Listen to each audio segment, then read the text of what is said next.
We're excited to talk to you about Spontaneous, the new film you guys are in. Yeah. It's very relevant, I think, to times today. When you think about it, when was it actually filmed? Yeah, we filmed this. It's kind of crazy. We filmed this a couple of years ago, and I was just saying that I read the script, I think, about 3 years ago. So when we filmed this, and even when we read it, you know, the world was a very different place to what it is now, which is interesting and strange at the same time to be releasing something like this in the current moment.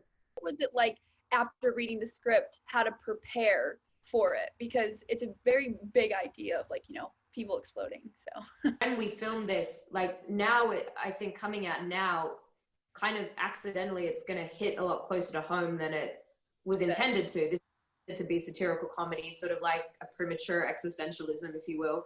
But when this was happening, there's no real life to draw from this. This was a crazy, new, bizarre, unique idea, and everyone was like, wow, this is wacky. But now, you know, obviously there are parallels that are a bit closer to home. It's really, like, both of you spoke on it, how it's so ironic because a lot of more people will be able to relate to this movie now. Like, it's a big idea to come out now. So yeah, I remember being like, imagine having to quarantine. That's crazy. yeah, who would have thought? Who would have thought? You know, we're all doing it now. So of course you guys have both been in things that you go back to high school, but what was it like every time you guys, like, film going back to high school? What's your favorite part about it? It's a hard question because I hated high school so much. So I'm like, okay, I'll say the best part about it is that it's not my high school experience, that it's not real.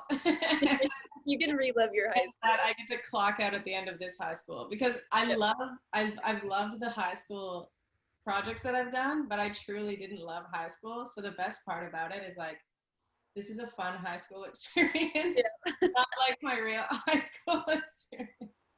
But it is fun. I'm just like, wow, I have the mindset now that I wish I had in high school, you know? So I can come into this and be like, such great. I was gonna say, I didn't, like, I went to school in Australia, so, and I was like, wait, when, I think we did this like 2 or 3 years ago, so it's been a second since, like, playing that character. But I think the coolest thing for me when I did, like, my first job, and even this on both projects, was like the red cups, because in Australia we don't have red cups. Like, I feel like Australia and a lot of other countries, we live perpetually through American and British high school movies and college movies. And so all this stuff, like Halloween, like, it doesn't really exist in Australia. And so I like doing prom scenes or whatever, which I feel like I've done. It's cool because I feel like I'm vicariously living through my characters. Yeah. we don't have prom in Canada either. So you don't? No. It's only when you're done only grad when you're done high school, but there's no, like, prom or anything. Yeah. So you really do get to live it. You're living what you missed out on. Well, perfect. Well, thank you guys so much for talking to us today, Young Hollywood. Oh, thanks. Young Hollywood. Yeah.